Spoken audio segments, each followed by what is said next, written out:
so often you have people coming from different cultures, people with different ethnic backgrounds, and the lack of sensitivity at times is appalling.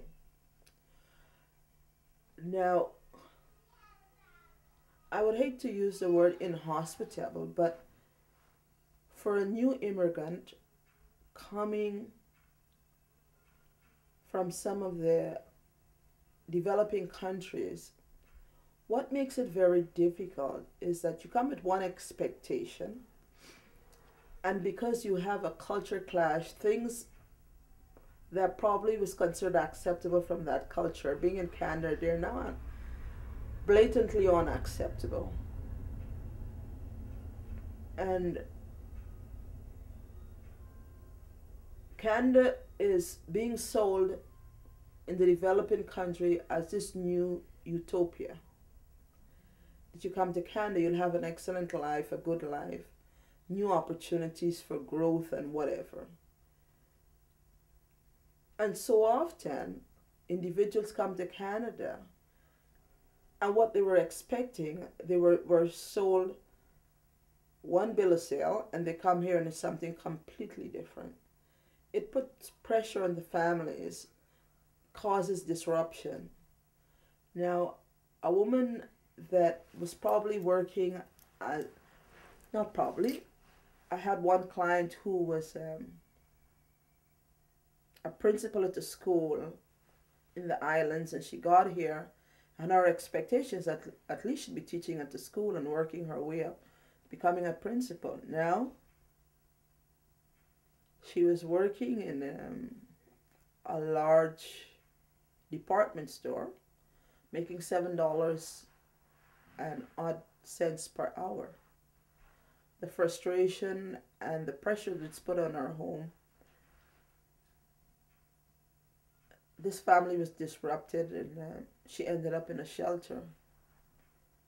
Now, we can look at the fact that abuse was happening here, but how do we work with an individual who was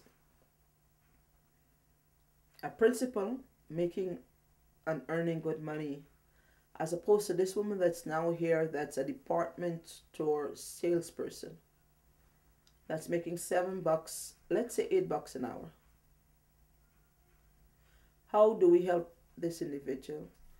There's unrealized expectation. There's all this potential. She's been asked to go back and do her teaching certificate. She's stressed, she's frustrated. Her husband came, he's not doing the work that he's qualified to do, and they were basically told that here's a land of opportunity.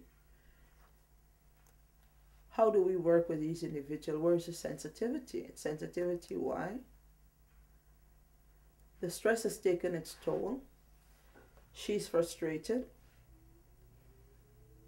This woman that I'm talking about directly was suicidal because she got here, couldn't work in her field, was asked to go back to school for 4 years,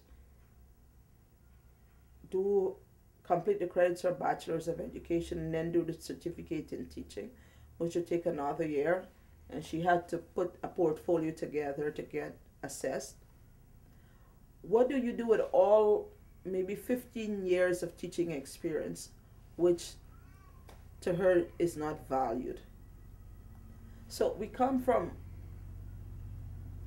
a different world with different expectation, and you bring it all here, and you bring your world of experience, and while you're here, it's not valued, Don. It's not valued, or the perception is it's not valued. I had one young man that I was working with, and he said to me, Cheryl Ann, at this time I was teaching at Centennial, how much do you earn? And I asked him, why were you asking me the question? And he was hustling basically on the road. And he said to me, I can make 2 G's in a day. I said, I know, but I can sleep at nights. The fact is, at this age, he wasn't thinking about being safe. The fact is, his mom was a teacher again from the islands, couldn't get a job in her field.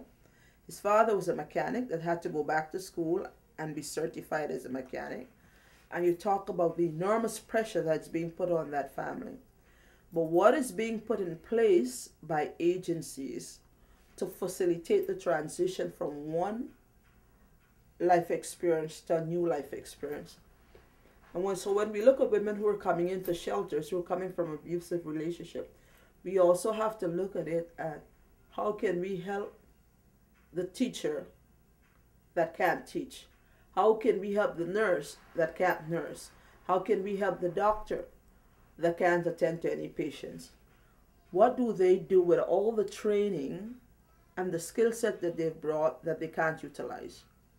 Because in the shelter, we're looking at people that are feeling so frustrated, so humiliated.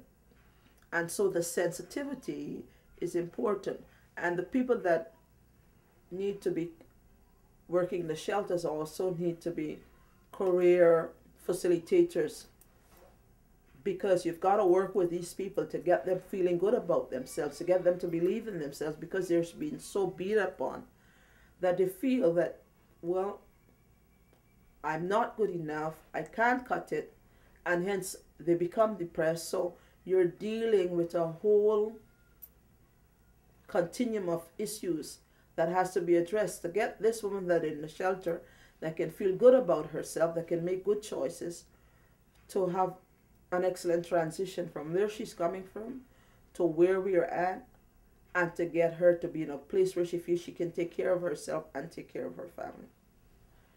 And so I think sensitivity is very, very important. Having someone to understand how long it takes for this acculturation to take place, migrating from one country to another, getting her to